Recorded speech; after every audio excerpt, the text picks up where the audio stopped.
Hello everyone, आज date है 13 नवंबर 2021 और द हिंदू न्यूज एनालिसिस में आपका स्वागत है। इस वीडियो में हम द हिंदू की इंपोर्टेंट न्यूज को एग्जाम के पॉइंट ऑफ व्यू से डिस्कस करेंगे।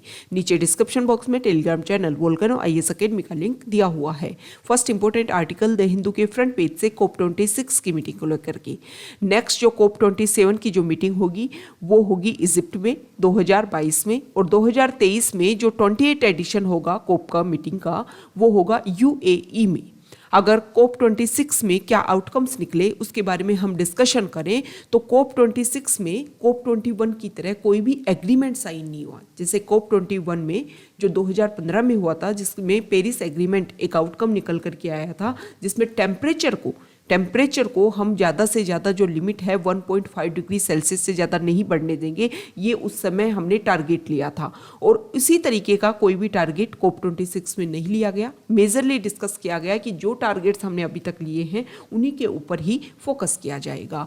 इसके अलावा एक मेजरली एक पॉइंट के ऊपर इसमें और ज़्यादा डिस्कशन हुआ, वो ये था कि डेवलप्ड कंट्री जो हैं, जो मनी ट्रांसफ़र करेंगी डेवलपिंग कंट्रीज़ को, वो नहीं कर रही हैं, जिसकी वजह से जो डेवलपिंग कंट्रीज है वो अपने टारगेट्स को अचीव नहीं कर पा रही हैं।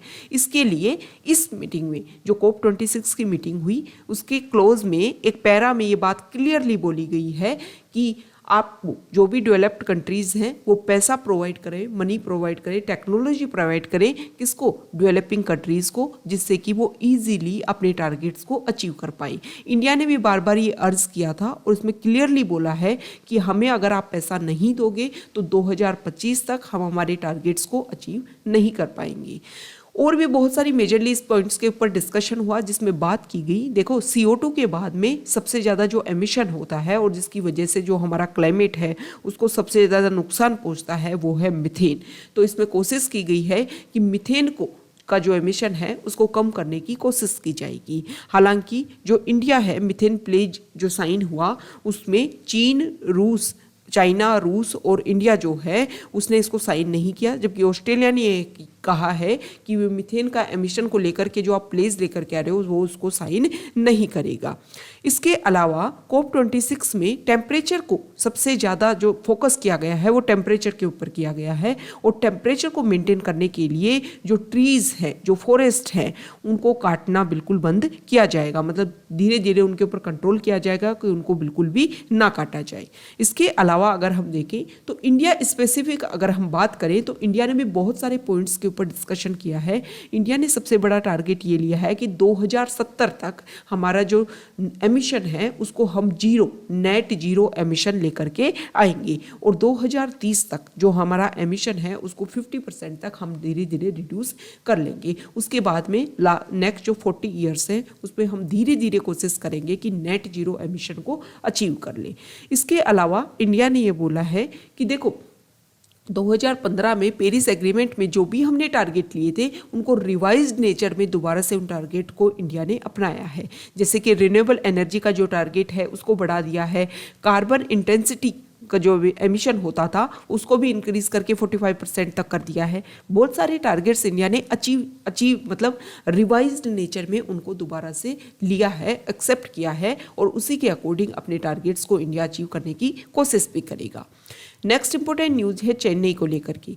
चेन्नई में हैवी रेन देखने को मिल रही है और ये बताया गया है कि कुछ ही टाइम में वहाँ पर इस तरीके की हैवी रेन देखने को मिली। जो नॉर्मल रेन है उससे काफ़ी ज़्यादा एक्स्ट्रा वहाँ पर हैवी रेन हुई, जिसकी वजह से वहाँ पर जो पॉपुलेशन है उनको बहुत ज़्यादा परेशानी, ट्रबल देखने को मिला। नेक्स्ट इंपॉर्टेंट न्यूज़ है रेलवेज़ को लेकर के। कोविड की वजह से लगभग 20 महीने से बहुत सारी जो रेलवे लाइन है वो बंद थी। बहुत सारी जो रेलवे थी वो किसी स्पेसिफिक एरिया के लिए जो चल रही थी, पहले मान लो किसी एरिया के लिए 3 से 5 ट्रेन चल रही थी, उनको बंद करके 1 से 2 रखा गया था। अभी ये माना जा रहा है कि दोबारा से प्री कोविड के अकॉर्डिंग एक तो रेगुलर ट्रेन चलाएंगे और प्री कोविड जो फेयर्स थे उसके अकॉर्डिंग जो रेलवेज है उनका संचालन किया जाएगा। नेक्स्ट इंपॉर्टेंट न्यूज़ है IIP इंडेक्स जो है, इंडेक्स ऑफ इंडस्ट्रियल प्रोडक्शन, ये हर मंथ डिक्लेयर किया जाता है और इसमें क्या किया जाता है कि 1 मंथ में कितना प्रोडक्शन हुआ है इंडस्ट्री में वो सब कुछ इसमें बताया जाता है। तो इसमें ये बताया गया है कि इंडस्ट्रियल आउटपुट फॉल्स 2.6% इन सितंबर। इंडिया का जो इंडस्ट्रियल आउटपुट है वो 2.6% तक गिर गया है। मतलब पहले जो रेगुलर बना हुआ था उसमें दोबारा से अगर हम देखें तो पहले हाई जा रहा था, लेकिन सितंबर में इसमें डिक्रीज देखने को मिला है। एनएसओ के द्वारा इसको जारी किया जाता है और पर मंथ मतलब हर महीने इसके डाटा रिलीज होते हैं। नेक्स्ट इंपोर्टेंट न्यूज़ यहाँ पर राज्यसभा सेक्रेटरी जनरल को लेकर के है। पहले जो थे वो उनको हटा दिया गया है और नए को बना दिया गया है। प्रमोद चंद्र मोदी जो हैं 1982 के रिटायर्ड आईआरएस ऑफिसर हैं और ये पहले central board of direct taxes के चेयरमैन भी रह चुके हैं, फॉर्मर चेयरमैन, उनको बनाया गया है। उससे पहले जो प्रेजेंट टाइम में जो थे सेक्रेटरी जनरल PPK रामचंद्रयुलू, इनको हटा दिया गया है। रामचंद्रयुलू की अगर हम बात करें तो जस्ट 73 डेज इनकी पोस्टिंग रही और पहले ऐसे सेक्रेटरी जनरल हैं जिनकी अपॉइंटमेंट जब किया गया था तो उसमें उनके टर्म के बारे में कुछ भी डिसाइड नहीं किया गया था। और ये जो रामचंद्रयुलू हैं उन्होंने कोई भी मतलब पार्लियामेंट का एक सिंगल सेशन को भी अटेंड नहीं किया। ठीक है, तो एक तरीके से आप उनका शॉर्टेस्ट टेन्योर मान सकते हो। तो ये नाम जो है वो आपको याद होना चाहिए, इंपॉर्टेंट हो जाता है, क्योंकि स्पेसिफिक एक कंडीशन आ गई कि उन्होंने पार्लियामेंट के राज्यसभा के सेक्रेटरी जनरल रहे, लेकिन पार्लियामेंट के कोई भी सिंगल सेशन को उन्होंने अटेंड नहीं किया। अब ये जो नए ऑफिसर हैं इनको बनाया गया है, इनके अपॉइंटमेंट लेटर में 1 ईयर का टर्म इनका रखा गया है। नेक्स्ट इंपॉर्टेंट न्यूज़, ये जो पिक्चर है वो स्टेबल को लेकर के है।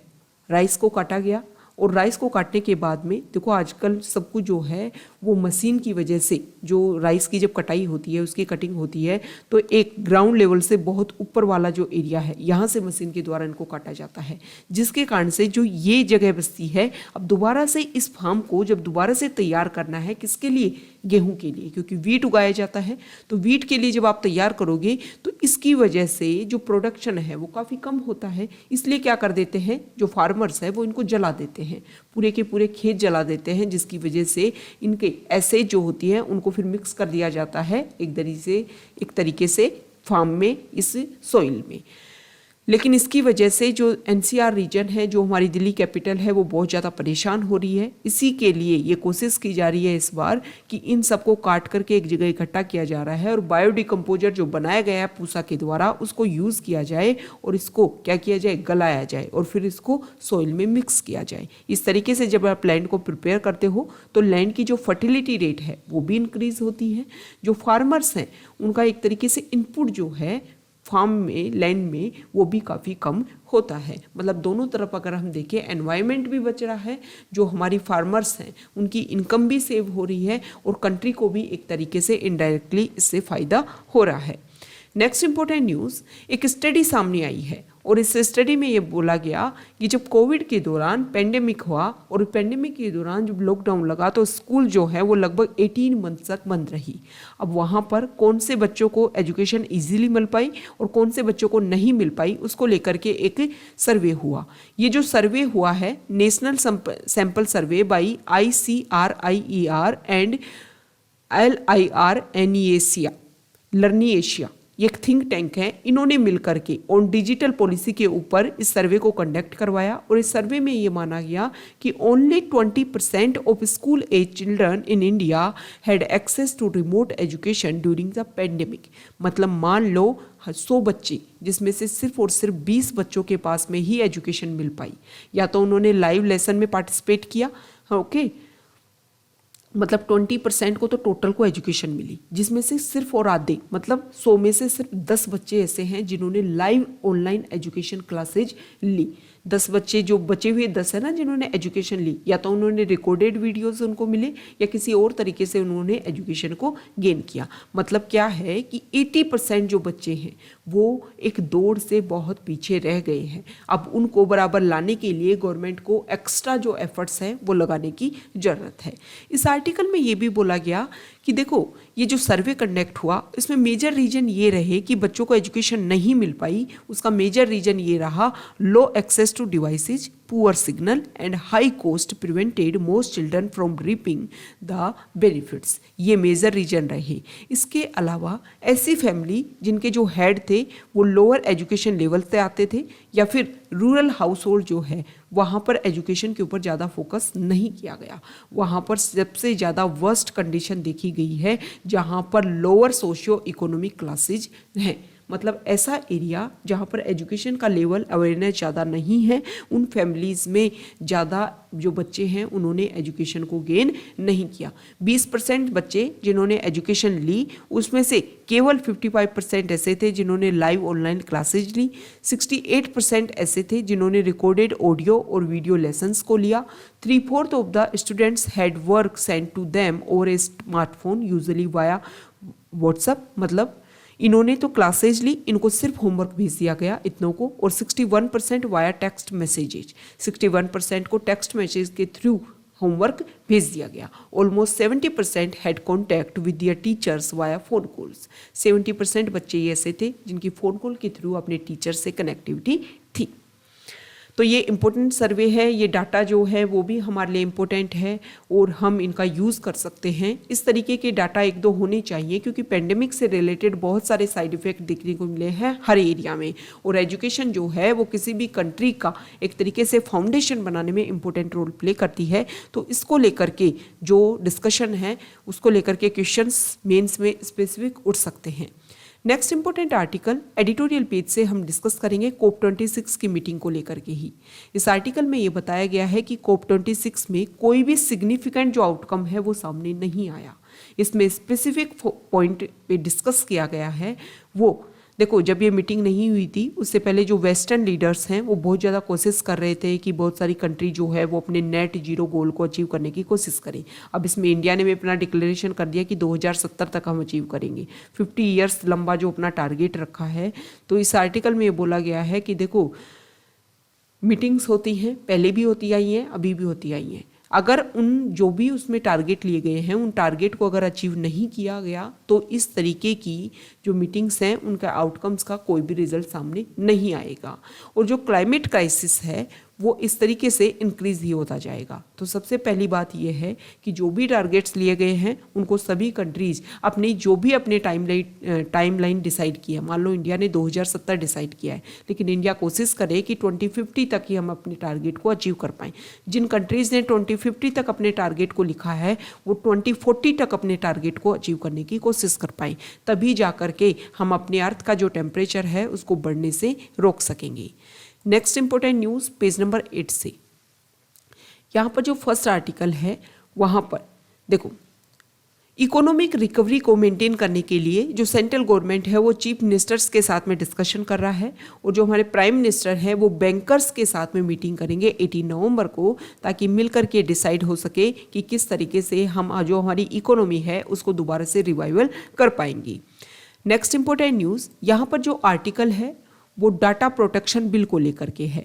डाटा प्रोटेक्शन बिल जो है उसके ऊपर लंबे समय से डिस्कशन चल रहा था, लेकिन लास्ट टाइम जब इसके ऊपर डिस्कशन किया जाना है, इसको the report of the joint parliamentary committee on personal data protection bill has been stalled once again after a few last minute changes were proposed deleting clauses that hold data fiduciaries such as Facebook, Twitter and so on accountable. मतलब जो accountability है उसको खत्म करने की कोशिश की गई है। जिनके ऊपर डिस्कशन हुआ था जिस डाटा प्रोटेक्शन बिल के ऊपर, उसमें बहुत सारे पॉइंट्स को हटा दिया गया है लास्ट पॉइंट के ऊपर। जैसे कि अगर हम बात करें rights in relation to automated decision making, 3 sub clauses which basically give the data owner the right to file a complaint against the data controller were removed. मतलब डाटा ओनर को राइट दिए गए थे कि आप डाटा कंट्रोलर के ऊपर कोई भी कंप्लेंट को दर्ज करा सकते हो, उसको हटा दिया गया है। इसमें पनिशमेंट जो डिसाइड किया गया था वो 5 करोड़ से 15 crore. Data draft bill provides में डाटा ड्राफ्ट बिल में ये पेनल्टी लगाई गई थी कि इतना पेनल्टी लगाया जाएगा, और इसको अपर मिड 2 से 4% तक भी जो टोटल टर्नओवर है उसका 2 से 4% तक भी इंक्रीज किया जा सकता है। तो ये 2 से 4% जो है उसको रिमूव कर दिया गया है। तो कुछ चेंजेस किए गए हैं, इसको लेकर के प्रोटेस्ट किया जा रहा है। Next important news page number 9 से, यहाँ पर जो आर्टिकल है पेज नंबर 9 पर, यहाँ देखो, जो हमारे प्राइम मिनिस्टर हैं वो काशी कॉरिडोर प्रोजेक्ट को क्या करेंगे, लॉन्च करेंगे। ये जो काशी कॉरिडोर प्रोजेक्ट है इसमें काफ़ी पैसा इन्वेस्ट हुआ है। इसमें एक तरीके से जो कॉरिडोर बनाया गया है उसमें म्यूजियम बनाने की भी कोशिश की गई है, ताकि जब लोग यहाँ से टेम्पल से घाट के ऊपर जाए तो डायरेक्टली उनकी कनेक्टिविटी बनी रहे। एक तरीके से अभी देखो यूपी में इलेक्शन होने वाले हैं, तो पॉलिटिकल एक तरीके से पॉलिटिकल मूवमेंट भी इसको बोला जा रहा है। Next important news page number 10 से, यहाँ पर जो फर्स्ट आर्टिकल है, यहाँ देखो जो विमेन आर्मी ऑफिसर्स थे उनके लिए परमानेंट कमीशन बनाने की बात कर दी गई है। सेंटर का डिसीजन जो है वो सुप्रीम कोर्ट ने एक तरीके से वार्निंग दी कि देखो जो आर्मी ऑफिसर्स हैं उसमें विमेन का आपने पार्टिसिपेशन करवा दिया, लेकिन उनके लिए परमानेंट कमीशन नहीं बनाया गया है, तो उनके लिए परमानेंट कमीशन जल्द से जल्द बनाया जाए। यहाँ पर जो आर्टिकल है वो साइबर क्राइम को लेकर के है। हमारे जो chief of the defence staff मतलब जो CDS है जनरल बिपिन रावत, उन्होंने इस बात पर बोला कि देखो पेंडेमिक के दौरान बहुत सारी तरीके के हमने ये देखा कि बहुत सारे तरीके के जो क्राइम है वो काफ़ी कम हुई, लेकिन जो साइबर क्राइम है वो पेंडेमिक के दौरान 500% तक इंक्रीज हो गए हैं। तो हमारे यहाँ पर इस तरीके की पॉलिसी होनी चाहिए कि इस तरीके के क्राइम्स को हम ईजिली रोक पाएँ। नेक्स्ट इंपॉर्टेंट न्यूज़, लद्दाख में, यहाँ पर देखो लद्दाख में नेक्स्ट वीक जो है, ईस्टर्न लद्दाख में नेक्स्ट वीक हमारे जो डिफेंस मिनिस्टर राजनाथ सिंह जो है वो रिवैम्प्ड वार मेमोरियल का इनॉग्रेशन करेंगे। 1962 का जो वॉर हुआ था, बैटल ऑफ रेजांग ला, उसमें जिन लोगों की जान गई उनको एक तरीके से रिप्रेजेंट करने के लिए इस वार मेमोरियल को बनाया गया था। और अब इसमें इंक्लूड किए गए हैं जो गालवान वैली में जो हमारे सोल्जर शहीद हुए गए थे उनके नाम भी, उनकी फोटोज़ भी। इस तरीके से तो ये जो रिवैम्प्ड वॉर मेमोरियल है उसको जल्द ही ओपन कर दिया जाएगा। नेक्स्ट इंपॉर्टेंट न्यूज़ यहाँ देखिए, फॉरेन पेज से देखो चाइना की जो पार्टी है कम्युनिस्ट पार्टी, उसकी मीटिंग चल रही है। उसमें जो चाइनाज कम्युनिस्ट पार्टी है उसमें सी जिनपिंग को हेल्प्समैन के नाम से बोला गया है। ये जो एक तरीके से आप अवार्ड ही मान लीजिए, ये पहली बार ये जो टाइटल है, पहले जो है प्रीवियसली सिर्फ और सिर्फ माओ को दिया गया था, उसके बाद में पहली बार ऐसा हुआ है कि किसी और पर्सन को भी ये टाइटल दिया गया है। जो सी जिनपिंग है वो पहले ही अपनी टेन्योर को लेकर के, टर्म को लेकर के जो डोमिनेंस था उसको हटा चुके हैं, रिमूव कर चुके हैं, और अब वो रेगुलर 3 टाइम्स, थर्ड टाइम भी वो यहाँ के प्रेसिडेंट बनाए जाएंगे। नेक्स्ट इंपॉर्टेंट न्यूज़ है, बाइडेन और सी जिनपिंग के बीच में वर्चुअली मीटिंग हुई और इसमें डिस्कशन ये देखने को मिला है कि देखो अभी थोड़े दिन पहले ये न्यूज़ आई थी कि जो क्लाइमेट क्राइसिस है उसके ऊपर US और चाइना जो मिलकर गए हैं कोऑपरेशन करेंगे और क्लाइमेट क्राइसिस जो एक मेजर इशू है उसको सॉल्व करने की कोशिश करेंगे। तो इसी के लिए डिस्कशन हो सकता है कि दोनों के दोनों जो कंट्रीज़ हैं वो अपने कंपटीशन को मैनेज करने के लिए रिस्पॉन्सिबिलिटी लेंगे।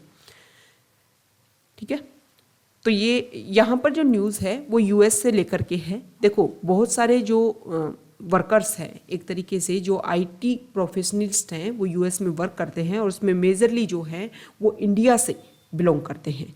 तो ऐसे लोग जो यहाँ पर US में वर्क करते हैं उनके जो भी स्पाउसेज हैं उनको H1B वीज़ा जो होल्डर्स, जो भी H1B वीज़ा होल्डर्स हैं जो यहाँ काम करने के लिए US में आए हुए हैं, उनके स्पाउसेज को डायरेक्टली क्लेरिफिकेशन दे दिया गया है कि उनको भी वीज़ा दिया जाएगा। ओके, तो ये आज का हमारा डिस्कशन था। Okay, thank you.